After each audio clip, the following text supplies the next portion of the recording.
अस्सलाम वालेकुम dear students, I am Warish Azad and you are watching WS studio. आज की वीडियो के अंदर हम ओ लेवल पाकिस्तान स्टडीज़ उसमें पेपर 1 हिस्ट्री जो है वो कर रहे हैं। यूनिट नंबर 14 स्टार्ट किया करना है आज से हमने। और उसके अंदर जो पर्सनैलिटीज़ हैं वो दो मेन चलेंगी। सबसे पहले हम जुल्फ़कार अली भुट्टो के बारे में बात करेंगे। आज की ये वीडियो जो है ये सारी की सारी जुल्फ़कार अली भुट्टो ज़ैब उसके ऊपर होगी, और फिर उसके बाद नेक्स्ट वीडियो जो होगी वो ज़िया-उल हक़ पे बनाएंगे। तो हम सबसे पहले डिस्कस करते हैं जुल्फ़कार अली भुट्टो को। जुल्फ़कार अली भुट्टो का पीरियड जो है ये दो तरह से पाकिस्तान के अंदर रहा। फर्स्ट पीरियड में वो as a president of Pakistan रहे, एंड देन उन्होंने खुद ही सिस्टम चेंज किया, कॉन्स्टिट्यूशन लेकर आए। थर्ड और लास्ट कॉन्स्टिट्यूशन पाकिस्तान का 1973 के अंदर, और फिर भुट्टो जो थे he became prime minister of Pakistan. तो इन दोनों पीरियड को मिला के हम करेंगे। पहले हम देख लेते हैं इनकी क्वेश्चन बैंक की बात करें तो उसमें 4 मार्क्स के क्वेश्चन देखेंगे, फिर 7 मार्क्स के क्वेश्चन, एंड देन 14 मार्क का एक क्वेश्चन जो है वो हम देखेंगे। तो सबसे पहले हम 4 मार्क्स के क्वेश्चन को देख लेते हैं। 4 मार्क्स के क्वेश्चन के अंदर सब ये बात सकता है कि हु वाज जुल्फ़कार अली भुट्टो, इनको देखेंगे। देन उनके बाद दूसरे नंबर पे क्वेश्चन जो है वो आ सकता है इन्हीं के अंदर जो इनकी रिफॉर्म्स आई हैं उनसे रिलेटेड बातें आ सकती हैं, जैसे कि शिमला एग्रीमेंट इनके दौर में हुआ, 1973 का कॉन्स्टिट्यूशन, ये क्वेश्चन आ सकता है, यानी उसकी मेन फीचर्स क्या थी वो बताएं। उसके बाद FSF फेडरल सिक्योरिटी फोर्स इन्होंने इंट्रोड्यूस करवाई थी, उसको पूछा जा सकता है। बेसिक हेल्थ यूनिट्स पूछे जा सकते हैं। रूरल हेल्थ प्रोग्राम्स या रूरल हेल्थ सेंटर्स जो हैं ये 4 मार्क्स में पूछा जा सकता है। भुट्टो की पॉलिसीज़ के ऊपर 4 मार्क का क्वेश्चन आ सकता है। नेशनलाइजेशन पॉलिसी क्या थी। देन उसके बाद security of the tenure scheme, ये बहुत इंपॉर्टेंट क्वेश्चन है, ये पूछा जा सकता है। फिर ऑपरेशन हुआ था, ऑपरेशन फेयर प्ले, उसको पूछा जा सकता है। और उसके अलावा जो है इन्हीं के पीरियड के अंदर ज़िया-उल हक़ के ऊपर क्वेश्चन आ सकता है कि हु वाज ज़िया-उल हक़। सो ये सारी बातें जो है ये इसके अंदर क्वेश्चन आ सकते हैं। ये है 4 मार्क्स क्वेश्चन। और अगर हम 7 मार्क्स क्वेश्चन की बात करें तो 7 मार्क्स क्वेश्चन के अंदर सबसे इंपॉर्टेंट चीज़ जो होती है वो अनपॉपुलर, भुट्टो अनपॉपुलर क्यों हुए, ये क्वेश्चन आ सकता है। देन उसके बाद 7 मार्क्स का जो सेकंड क्वेश्चन है वो ये है कि ये why did Bhutto fall from office, या व्हाई डिड भुट्टो जो है ये एग्जीक्यूट, यानी इनकी फांसी क्यों हुई, इनको एग्जीक्यूशन क्यों दी गई। तो ये सारे क्वेश्चन हैं जो जुल्फ़कार अली भुट्टो के 7 मार्क्स के अंदर आ सकते हैं। 14 मार्क्स का एक ही क्वेश्चन जिसको सबसे पहले करेंगे, और उसके अंदर अगर आप वो क्वेश्चन कर लो तो आपके ये सारे क्वेश्चन जो हैं वो कवर हो जाएंगे, और वही वहाँ से ही आप स्टार्ट किया करें। वो क्वेश्चन है how successful was Zulfiqar Ali Bhutto, 14 marks का है, और इसी से ही हम स्टार्ट करते हैं। तो इसके अंदर हम उनकी सक्सेसेस और फेलियर को देखेंगे। 14 मार्क्स क्वेश्चन अटैम्प्ट करने का मेथड अक्सर बच्चे पूछते हैं कि किस तरह से अटैम्प्ट करना चाहिए।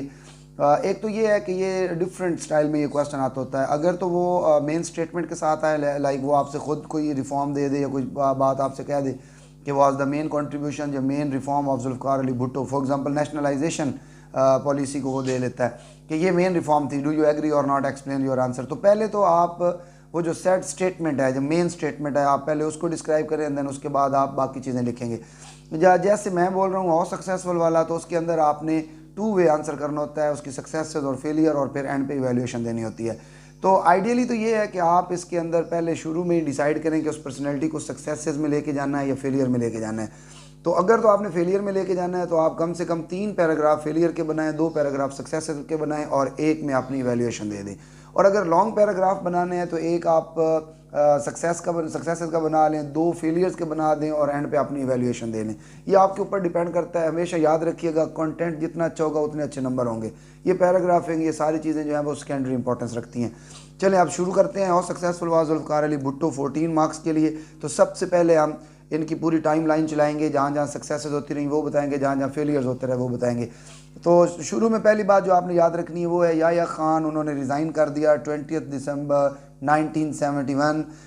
ढाका फॉल हो गया, बांग्लादेश वो बन गया, ईस्ट पाकिस्तान बिकेम बांग्लादेश। तो उसके बाद जो है याह्या खान उन्होंने रिज़ाइन किया, तो जुल्फ़कार अली भुट्टो जो है ये पाकिस्तान के प्रेसिडेंट बन गए, और ये फर्स्ट CMLA थे, यानी कि first civilian martial law administrator थे। तो as a president of Pakistan जब ये प्रेसिडेंट बने तो वो डेट भी आपने मेंशन करनी है, 1971 दिसंबर ही है, और उसमें ये प्रेसिडेंट बने। 1973 तक ये प्रेसिडेंट रहे, ये उनका टाइम पीरियड है। तो आते साथ जो इमीडिएट स्टेप्स लिए उनकी अगर हम बात करें तो सबसे पहली चीज़ आर्मी के अंदर रिफॉर्म्स लेकर आए। आर्मी में बहुत सारी चेंजेस की। क्या क्या चेंजेस की उसमें आप बताएंगे कि 29 सीनियर ऑफिसर्स जो थे उनको चेंज करके नया सेटअप जो है वो लेकर आए। उसके अलावा जो है वो बहुत सारी चीज़ें चेंज की, ख़ास तौर पे जो आर्मी चीफ था उसको चेंज कर दिया। इस पोस्ट का नाम भी न्यू पोस्ट रखा, चीफ ऑफ आर्मी स्टाफ। उससे पहले ये CNC होता था, चीफ एंड कमांड ऑफिसर, तो उसको चेंज करके उसकी जगह अब चीफ ऑफ आर्मी स्टाफ जो है ये रखा गया, ये पोस्ट चेंज कर दी गई। और नया आर्मी चीफ जो है जनरल गुल हसन, इनको डिसमिस करके जनरल टिक्का खान जो है उनको लाया गया। अच्छा, इसके अलावा फेडरल सिक्योरिटी फोर्स ये लगाई गई, मुल्क के अंदर एक सिस्टम इंट्रोड्यूस किया गया। फेडरल सिक्योरिटी फोर्स जो थी ये आप इसको कह सकते हैं कि पैरामिलिट्री फोर्स थी जो पुलिस को असिस्ट करती थी। इसको इंट्रोड्यूस किया गया। ये अक्टूबर 1972 के अंदर जो है फेडरल सिक्योरिटी फोर्स FSF जो है इसको लाया गया। फिर एक और काम जो एज ए प्रेसिडेंट किया वो था शिमला एग्रीमेंट। जुलाई 1972 के अंदर इंडियन प्राइम मिनिस्टर मिसेस जो इंदिरा गांधी थी, उनके पास गए, कश्मीर में गए और इंडिया में गए और वहाँ पे जाकर 90,000 जो प्रिजनर्स ऑफ वॉर थे पाकिस्तान के, उनको लेकर आए और कश्मीर की जो इशू है उसकी सेटलमेंट हुई। और उसके मुकाबले में बदले में फिर ये हुआ कि आपको जो आर्मी है यानी 90,000 आपके जो सोल्जर्स थे ये रिटर्न हो गए। और उसके अंदर जो मेन बात की गई वो बात ये की गई कि आज के बाद बायलैटरल सेटलमेंट होगी कश्मीर की, कोई थर्ड पार्टी जो है वो इसके अंदर इन्वॉल्व नहीं होगी। और ये 4 मार्क्स के लिए भी बड़ा इंपॉर्टेंट क्वेश्चन है, एग्ज़ाम के अंदर आ जाता होता है कि डिस्क्राइब करें व्हाट वाज शिमला एग्रीमेंट। तो इसको 3-4 पॉइंट्स के अंदर आप डिस्कस करेंगे। डेट लाजमी बतानी है, फिर दोनों पर्सनैलिटीज़ को आपने बताना है, इंदिरा गांधी और हमारे जो प्रेसिडेंट थे जुल्फ़िकार अली भुट्टो। शिमला में ये एग्रीमेंट होता है। मेन ऑब्जेक्टिव्स बताने हैं। मेन ऑब्जेक्टिव्स पाकिस्तान के पर्सपेक्टिव से क्या थे? 90,000 सोल्जर्स थे, प्रिजनर ऑफ वॉर थे, उनको रिटर्न करना है, लेना है। और इंडिया का पर्सपेक्टिव ये था, इंडिया ये चाहता था कि आप कश्मीर के इशू को जो UNO के अंदर आपने अपना रेजोल्यूशन दिया हुआ है वहाँ से विड्रॉ लें और आज के बाद एक प्रॉमिस करें कि कश्मीर के इशू को कोई थर्ड पार्टी सॉल्व नहीं करेगी, हम दोनों बैठ के इसके ऊपर बात करेंगे, बायलैटरल सेटलमेंट होगी। तो इस पे एग्रीमेंट हुआ और उसका इम्पैक्ट ये हुआ कि 90,000 प्रिजनर ऑफ वॉर जो थे ये रिटर्न टू पाकिस्तान। तो एक पॉजिटिव इमेज जो है ये जुल्फ़िकार अली भुट्टो को गया, आर्मी के अंदर भी गया और मुल्क के अंदर भी गया। तो ये बात जो होगी ये आपकी शिमला एग्रीमेंट के अंदर आएगी। इसके अलावा जो है आप यहाँ ये भी कह सकते हैं कि यहाँ से रिस्टोर रिलेशन हुए बिटवीन इंडिया और पाकिस्तान। देन उसके बाद इनके इस मतलब as a president of Pakistan बात करें तो ये सारी मेन चीज़ें थी जो मैंने आपको बता दी हैं। मिलिट्री चेंजेस यानी कि हुई, साथ में शिमला एग्रीमेंट जो है वो हुआ। अच्छा, अब Zulfikar Ali Bhutto as a president of Pakistan जो रहे तो इन्होंने डिसाइड किया कि नया कॉन्स्टिट्यूशन लाना है। तो 1973 14 अगस्त 1973 को जो है पाकिस्तान में न्यू कॉन्स्टिट्यूशन जो है वो लाया गया। और वो न्यू कॉन्स्टिट्यूशन जो था वो क्या था, उसकी मेन फीचर जो है वो देख लेते हैं। एक तो आपने ये बात शुरू में बतानी है कि बाई कैमरल सिस्टम जो है पाकिस्तान के अंदर इंट्रोड्यूस किया गया। अब बाई कैमरल सिस्टम क्या होता है? बाई कैमरल सिस्टम का मतलब होता है कि 2 हाउसेज होंगे, पार्लियामेंट्री फॉर्म होगी, अपर हाउस होगा और लोअर हाउस होगा। अपर हाउस का जो नाम था वो आपका सेनेट का रखा गया, lower house national assembly.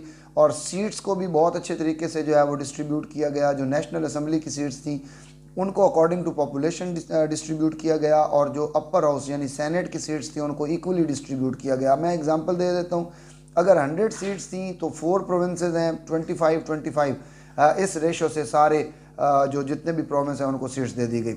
National assembly की बात की गई तो जिस आपके प्रोविंस की पॉपुलेशन ज़्यादा थी उसको ज़्यादा सीट्स दी गई, जिसकी कम थी उसके अकॉर्डिंग यानी कि पॉपुलेशन के अकॉर्डिंग जो है उसको किया गया।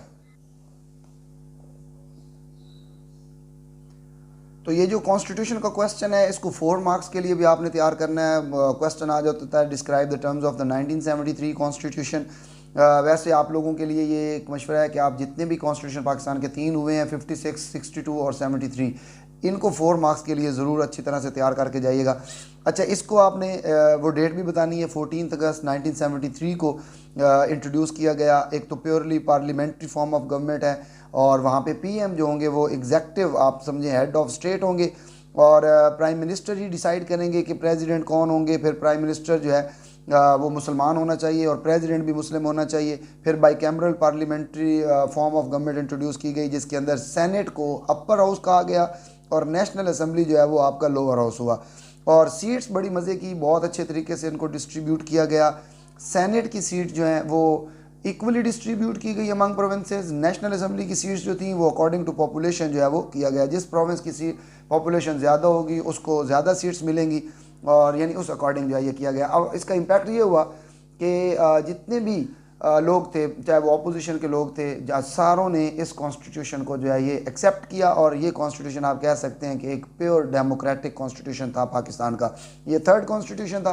सो ये 4 मार्क्स के लिए भी इंपॉर्टेंट है, और जुल्फ़िकार अली भुट्टो के क्वेश्चन के हाउ सक्सेसफुल वाले के लिए भी ये इंपॉर्टेंट चीज़ है। तो आप इसको भी एज अ सक्सेस बताइएगा। अच्छा, इसके बाद साथ साथ अब आते हैं प्राइम मिनिस्टर ये ख़ुद बन गए। 1973 के अंदर एज अ प्राइम मिनिस्टर इन्होंने सिस्टम जो है वो रन किया। तो प्राइम मिनिस्टर बनते साथ इन्होंने कुछ जो है वो रिफॉर्म्स ये लेकर आए। वो रिफॉर्म्स क्या हैं, हम एग्रीकल्चर से स्टार्ट करते हैं। एग्रीकल्चर रिफॉर्म की बात करें तो आउटपुट बढ़ानी थी, मॉडर्नाइजेशन की तरफ गए, एग्रीकल्चर को मॉडर्नाइज करने की तरफ गए, और जो काम अयूब खान ने किया था उसी सिस्टम को इन्होंने कुछ चेंजेस की। एक तो सबसे पहले जो साइज़ ऑफ लैंड था उसको हाफ कर दिया। अगर किसी के पास 500 एकड़ लैंड थी तो उसको 250 जो है इरीगेटेड और 500 अनइरीगेटेड जो है उस पर वो रखा। देन उसके बाद टेनेट्स जो है उनके साथ भी एक मतलब प्रॉपर एक सेटअप जो है वो लाया गया। उसकी भी डिटेल मैं आपको बता देता हूँ। उसके बल्कि 4 मार्क्स का क्वेश्चन भी है कि जो सिक्योरिटी ऑफ टेन्योर स्कीम थी वो क्या है।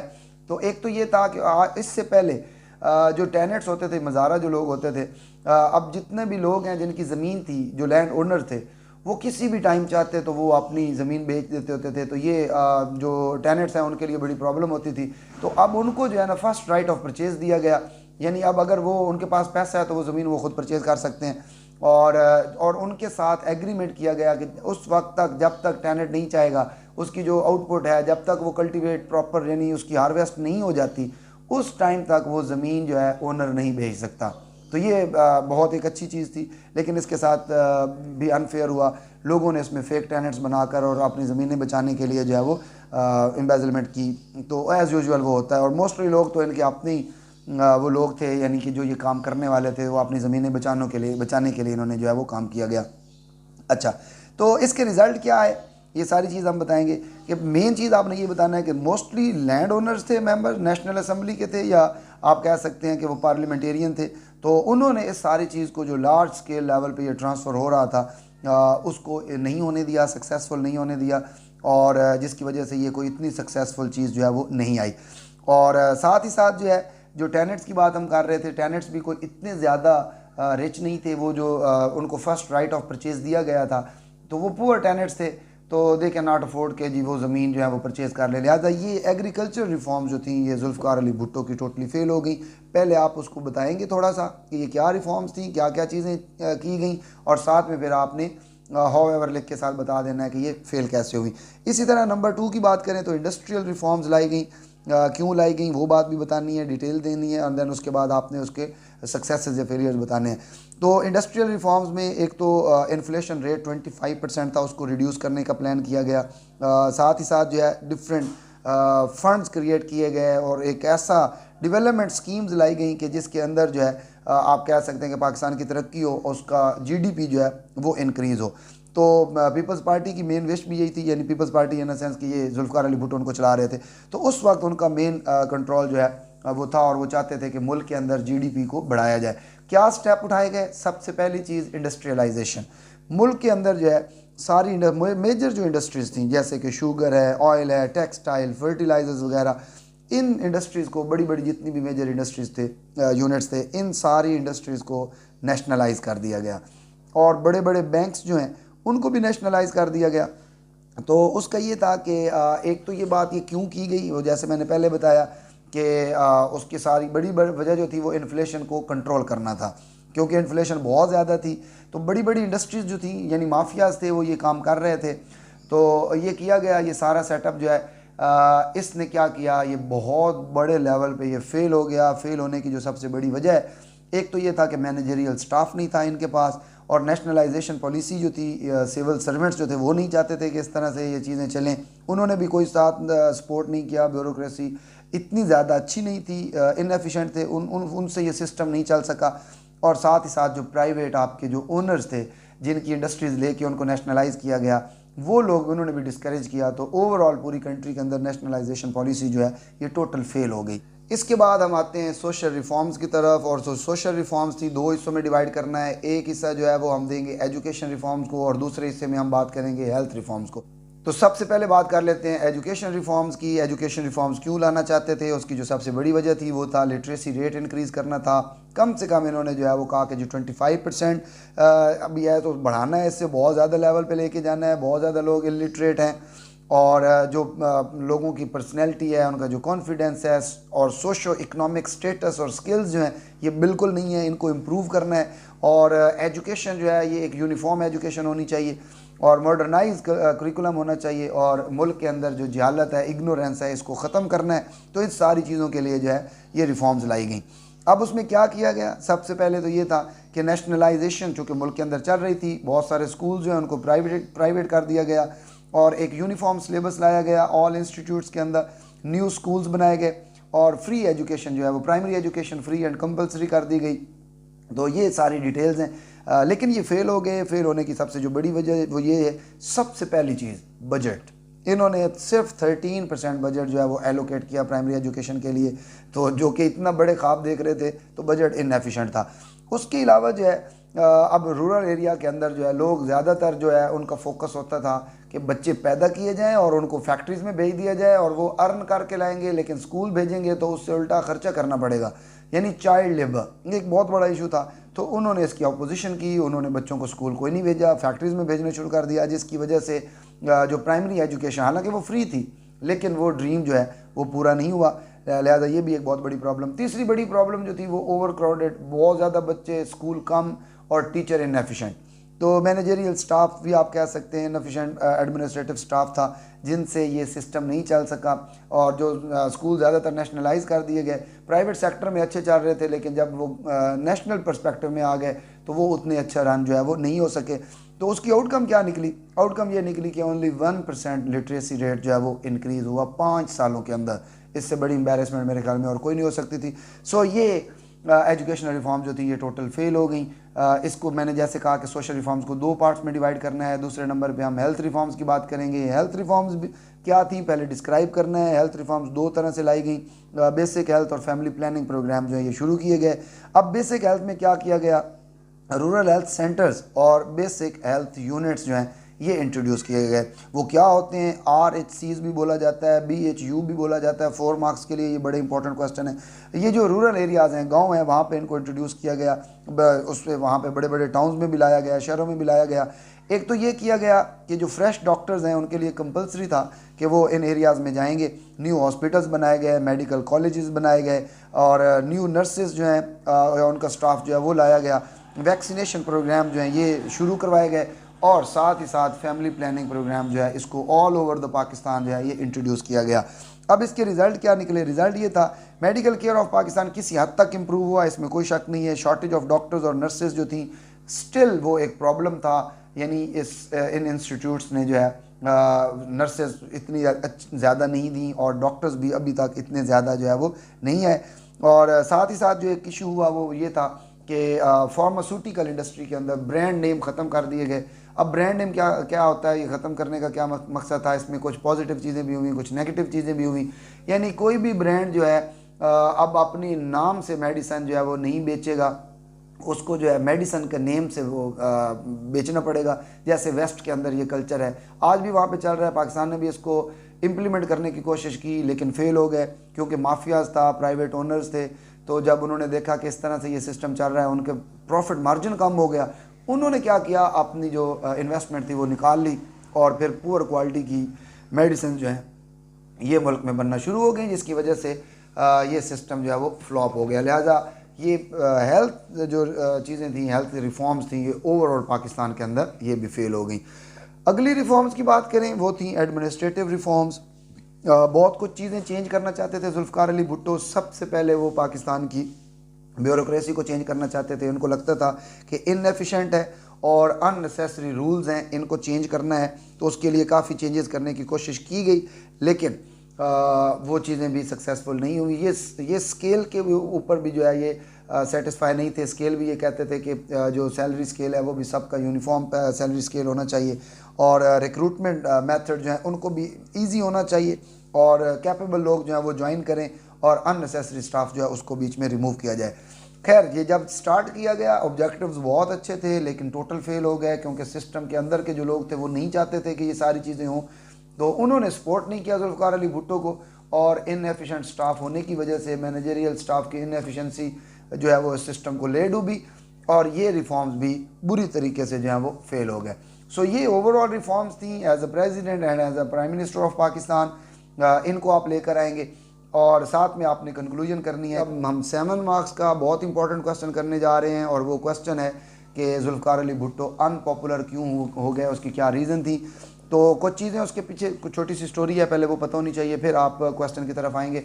एक तो आपने बात ये ज़हन में रखनी है कि मुल्क के अंदर नए इलेक्शंस हुए 1977 के अंदर, जो है जुल्फ़िकार अली भुट्टो ने इलेक्शन करवाए। जुल्फ़िकार अली भुट्टो की पार्टी जो थी वो पाकिस्तान पीपल्स पार्टी थी। इसके मुकाबले में जो अलाइंस बना हुआ था उसका नाम था PNA, Pakistan national alliance. No doubt Bhutto की जो उस वक्त पॉपुलैरिटी थी वो बहुत हाई थी। इलेक्शंस हुए, और उन इलेक्शंस के अंदर रिज़ल्ट जो था वो पीपल्स पार्टी का के पॉजिटिव गया बहुत, मतलब आप समझ लें लैंडस्लाइड विक्ट्री जा रही थी। एक छोटी सी गलती, ब्लंडर कह लें, जो भी है, भुट्टो से हुआ, वो ये हुआ कि 4 ऐसी कॉन्स्टिट्यूंसीज थी जहाँ पे अभी वोटिंग, रिसेंटली वोटिंग हुई थी, काउंटिंग होनी थी, और उधर से कोई ऑफिशियल स्टेटमेंट जो है वो अभी नहीं आई थी। लेकिन पाकिस्तान टेलीविज़न PTV उस वक्त हुआ करता था, उसके ऊपर अनाउंस कर दिया गया कि ये 4 कॉन्स्टिट्यूंसीज जो हैं यहाँ पे जुल्फ़िकार अली भुट्टो जीत गया है। तो अपोजिशन को पता चला, उन्होंने इसके ऊपर जो है चैलेंज किया, और इस पे रिगिंग का एलिगेशन लगा दिया, और ओवरऑल जो रिज़ल्ट आ रहे थे उसके ऊपर भी एलिगेशन लग गई। तो इस वजह से ये जो इलेक्शंस थे, अब इनको फ्री एंड फेयर इलेक्शन नहीं माना गया, और मुल्क के अंदर प्रोटेस्ट शुरू कर दिए हो गए। PNA ने इन इलेक्शंस को मानने से इनकार कर दिया। सो ये आप मेन स्टोरी है, और इसके बाद अब हम मेन क्वेश्चन की तरफ आते हैं कि भुट्टो अनपॉपुलर क्यों हुए। तो उसमें जो सबसे पहली बात आप बताएंगे वो आप इन इलेक्शंस को लेकर आए, 1977 के इलेक्शंस। इसमें आप रिज़ल्ट बताएंगे। PNA, और उन्होंने सिर्फ 38 सीट्स विन की हैं, और 200 में से जो बाकी सीट्स थी सारी की सारी जो है वो आप बता सकते हैं कि इन लोगों की थी, यानी कि पाकिस्तान पीपल्स पार्टी की सीट्स थी। तो अब उसमें ये था कि पाकिस्तान पीपल्स पार्टी जो है ये जहाँ जीत भी रही थी, लेकिन वो 4 कॉन्स्टिट्यूंसीज की वजह से रिगिंग का एलिगेशन लगा। तो PNA जो है वो कंट्री वाइड जो है उन्होंने प्रोटेस्ट शुरू कर दिया, और हर तरफ जो है एक अनरेस्ट आ गई। भुट्टो ने इनको इतना सीरियस नहीं लिया, भुट्टो उनके साथ बात भी नहीं करना चाहते थे, लेकिन हालात बहुत ज़्यादा ख़राब होना शुरू हो गए, और फिर यहाँ पे आर्मी को आना पड़ गया, तो जिसकी वजह से जो है वो मुल्क में मार्शल लॉ भी लगा, और भुट्टो को जाना पड़ गया। तो ये होगी आपकी पहली रीज़न। रीज़न नंबर 2 है अनपॉपुलर होने की, वो भुट्टो की रिफॉर्म्स थी। भुट्टो थोड़े से सोशलिज़म की तरफ थे, मुल्क के अंदर जो सिस्टम लाना चाह रहे थे या ला चुके थे, वो सारे का सारा लिबरल सिस्टम था। मुल्क की जो राइट विंग होती है, यानी कि रिलीजियस जो पार्टीज़ थी, देवर अनहैप्पी विद जुल्फ़िकार अली भुट्टो। वो मुल्क के अंदर रिलीजियस पर्सपेक्टिव में चीज़ें लाना चाहते थे। मुल्क में डांसिंग, मुल्क के अंदर जो है नाइट क्लब्स और अल्कोहल वगैरह इस तरह की चीज़ें कॉमन थी, तो वो इन सारी चीज़ों के ख़िलाफ़ थे। तो उन्होंने सारी रिफॉर्म्स भी कही कि ये सारी ठीक नहीं है, ओवरऑल भुट्टो फेल हो रहे हैं, और नेशनलाइजेशन पॉलिसी भी ठीक नहीं है। यानी आप इसके अंदर 2 चीज़ों को मिक्स कर देंगे, राइट विंग को भी और साथ में भुट्टो की रिफॉर्म्स को भी। ये सारी चीज़ें जो थी ये भुट्टो के अगेंस्ट हुई, जिसकी वजह से भुट्टो जो है वो अनपॉपुलर हो गए, और आप कह सकते हैं कि अनसक्सेसफुल हो गए। तीसरी रीज़न भुट्टो के फेल होने की और अनपॉपुलर होने की वो थी FSF, फेडरल सिक्योरिटी फोर्स। जब ये लोग जो है ये मुल्क से, यानी ये जो PNA प्रोटेस्ट कर रही थी, सड़कों पे बैठी हुई थी, तो इनको टैकल करने के लिए बजाय इसके कि उनसे बात की जाए, फोर्स का यूज़ किया गया, FSF का यूज़ किया गया। अब FSF ने क्या किया, इनके ऊपर ओपन फायर किए, और एक बहुत बड़ी पर्सनैलिटी नवाब मोहम्मद अहमद ख़ान, ये अपोजिशन में भी थे, तो इनका मर्डर हो गया। और जब इनका मर्डर हुआ तो ये सारी एलिगेशन जुल्फ़िकार अली भुट्टो के ऊपर लगी, और उसकी वजह से जो है बाद में जब इनको अरेस्ट किया गया तो वो ये मेन रीज़न बनाकर जुल्फ़िकार अली भुट्टो के ऊपर केस लाया गया, और high court, Lahore high court जो है 18 मार्च 1978 में लाहौर हाई कोर्ट ने जुल्फ़िकार अली भुट्टो के ख़िलाफ़ जो है डेथ सेंटेंस इशू कर दिए, और इसी वजह से जुल्फ़िकार अली भुट्टो जो है 4 अप्रैल 1979 को जो है उनको एग्जीक्यूट कर दिया गया। तो ये भुट्टो के फेल होने की या अनपॉपुलर होने की रीज़न थी। अब एक और क्वेश्चन आ जाता होता है, 7 मार्क्स का ही क्वेश्चन है, एग्जीक्यूशन ऑफ ज़ैब, कि जुल्फ़िकार अली भुट्टो की एग्जीक्यूशन क्यों हुई। तो उसमें भी 2 पॉइंट्स आप पिछले क्वेश्चन के ले सकते हैं, सिर्फ आपने फांसी वाली बात, एग्जीक्यूशन की बात जो है वो सेपरेट कर देनी है। स्टार्ट आपने इसका भी इलेक्शन से करना है, 1977 से ये सारी स्टोरी शुरू होती है। पहले आप वो इलेक्शन की डिटेल दे दीजिएगा, फिर आप FSF की बात कीजिएगा। ये 2 चीज़ें पिछले क्वेश्चन की आएंगी, यानी पहला पैराग्राफ जो होगा वो आपका इलेक्शन के ऊपर आएगा, सेकंड पैराग्राफ जो होगा वो आपका FSF के ऊपर आएगा, थर्ड पैराग्राफ जो है वो आपने ज़ियाउल हक को देना है। तो ज़ियाउल हक भी एक बहुत बड़ी वजह है इनकी फांसी की। तो आप बताएंगे कि जब ये प्रोटेस्ट हो रहा है, हर तरफ राइट्स हैं, मुल्क के अंदर इंसर्जेंसी है, अनरेस्ट है, तो आर्मी आ गई, आर्मी इन्वॉल्व हुई और आर्मी ने ऑपरेशन फेयर प्ले के नाम से जो है एक ऑपरेशन स्टार्ट किया और अनाउंसमेंट की, प्रॉमिस किया ज़िया ने कि मैं 90 डेज़ के अंदर फ्री एंड फेयर इलेक्शन करवाऊंगा। तो जितने भी उनके अकॉर्डिंग ये उनका एक आइडियालॉजी थी, उनका एक नज़रिया था कि ये जितने भी पॉलिटिशियन हैं ये सारे करप्ट हैं, लिहाजा एक फेयर प्ले ऑपरेशन होगा। तो इन सारे पॉलिटिशियंस को इंक्लूडिंग जुल्फ़िकार अली भुट्टो, इनको अरेस्ट किया गया, स्पेशली भुट्टो को, और बहुत सारे और भी पॉलिटिशियंस इनको मरी शिफ्ट कर दिया गया। तो केस ओपन किए गए, इनके ऊपर जो है वो करप्शन के चार्जेस लगे, तो ये केस चलता रहा। तो जुल्फ़िकार अली भुट्टो जो है इनको थोड़ी देर के बाद, कुछ अर्सा के बाद आप कह सकते हैं, रिलीज़ कर दिया गया।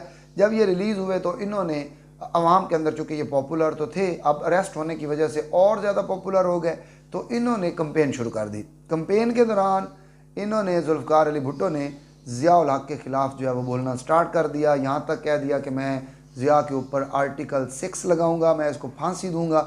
अब ज़िया के लिए ये बातें अनएक्सेप्टेबल थी। ज़िया ने दोबारा अरेस्ट कर लिया जुल्फ़िकार अली भुट्टो को। जब जुल्फ़िकार अली भुट्टो दोबारा अरेस्ट हुए तो उनके ऊपर वो FSF का केस, जो वो नवाब मोहम्मद रज़ा कसूरी वाला केस चल रहा था, वो केस लगाया गया। और फिर वो अपडेट बताएंगे कि लाहौर हाई कोर्ट जो है उसने डेथ सेंटेंस इशू किए हैं 18 मार्च 1978 को। और फिर जुल्फ़िकार अली भुट्टो को ये एक ऑप्शन दिया गया कि अगर वो मर्सी पिटीशन करते हैं ज़िया के सामने तो हम उनको माफ़ कर देंगे। लेकिन जुल्फ़िकार अली भुट्टो, उन्होंने जो है ना, ज़िया, चूँकि ज़िया उनका अपना अपॉइंटेड पर्सन था, तो ज़िया के सामने मर्सी फाइल जो है वो नहीं की। और फिर उसके बदले में 4 अप्रैल 1979 जुल्फ़िकार अली भुट्टो वॉज हैंग्ड। तो रावलपिंडी के अंदर इनको जो है इनकी एग्जीक्यूशन हुई। सो ये जुल्फ़िकार अली भुट्टो हैं। पेपर के पर्सपेक्टिव से जून वाली सीरीज़ के बच्चे जुल्फ़िकार अली भुट्टो को बहुत अच्छा तैयार करें, इतना अच्छा तैयार करें कि आप समझें ये एक पक्का गैस है, इसमें से लाजमी क्वेश्चन आना है। 4 मार्क्स में आए, 7 मार्क्स के अंदर आए या 14 मार्क्स के अंदर आए, आना ज़रूर है, इंशाअल्लाह आएगा। तो आप बहुत अच्छे तरीके से इसको तैयार करें। यही सारे टॉपिक्स हैं 4 मार्क्स के अंदर। जितने क्वेश्चन मैंने बताए हैं उनको बहुत अच्छे तरीके से आप देखें। बाकी इसके लिए आप चाचा इफ्तिखार उल हक के नोट्स जो हैं वो देख सकते हैं। आप अपनी बुक को अच्छी तरह से एक दफ़ा उसकी रीडिंग करें, वहाँ से आप निकाल सकते हैं। 14 मार्क्स का ये जो क्वेश्चन मैंने करवाया है इसके अंदर बहुत सारी ऐसी चीज़ें हैं जिनके ऊपर वो 4 मार्क्स का क्वेश्चन दे सकता है। 7 के सारे मैंने कवर करवा दिए हैं आपको। 14 मार्क्स का पूरा एक ही क्वेश्चन है, वो भी कवर करवा दिया है। तो आई होप आपको समझ आ गई होगी। लेकिन अगर आपके लिए कोई प्रॉब्लम बनती है तो आप प्लीज़ कमेंट सेक्शन में आप बताएं, पूछ सकते हैं मुझसे, इंडिविजुअल आंसर करूंगा इंशाल्लाह। चैनल को ज़रूर सब्सक्राइब करें। मिलते हैं इंशाल्लाह नेक्स्ट वीडियो में, और उसमें हम बात करेंगे ज़ियाउल हक के बारे में। मर्द मुजाहिद, मर्द हक, ज़ियाउल हक, ज़ियाउल हक। तब तक के लिए अल्लाह हाफ़िज़।